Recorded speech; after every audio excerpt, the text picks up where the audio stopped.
Hello everyone, welcome back a new mini blog. আজকে আমরা বেরিয়ে পড়েছিলাম তিন মূর্তি মিলে একটু ঘুরু করতে।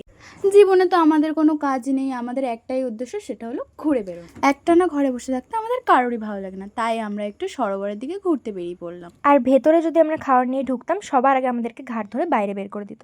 সেই জন্য আমরা ভালো মেয়ের মতো বাইরে খাওয়া দাওয়া করে তারপরেই এসেছি। সরোবরে যে সুন্দর মতো পদ্ম ফুলগুলো হয়েছিল না, ওর পাশেই আমরা পা ঝুলিয়ে বসেছিলাম, কারণ ওখানে খুব সুন্দর হাওয়া দিচ্ছিল। আমি এই সুন্দর স্কার্ফটা আমি স্নেহা দিদির থেকে গিফটে পেয়ে গেছি।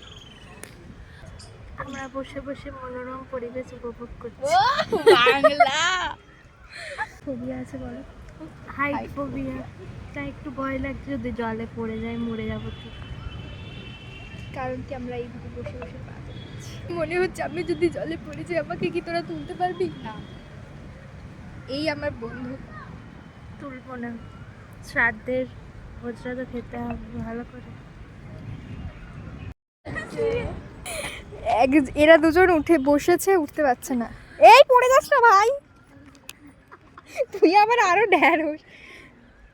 আমাকে ফেলে দিস না, দাঁড়াও। ঘরে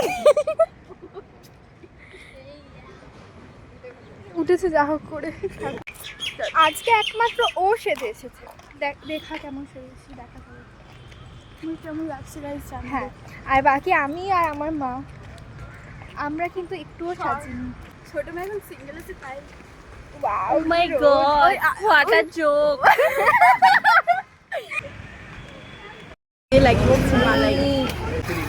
আমি নিয়েছি অরেঞ্জ আইসক্রিম গাইস, আর এরা সব বড় লোক তো, তাই এরা বড় বড় আইসক্রিম খায়। আজকের মতো আমাদের ঘোরাঘুরি এখানেই শেষ হলো। দেখা হবে নতুন একটা মিনি ব্লগে।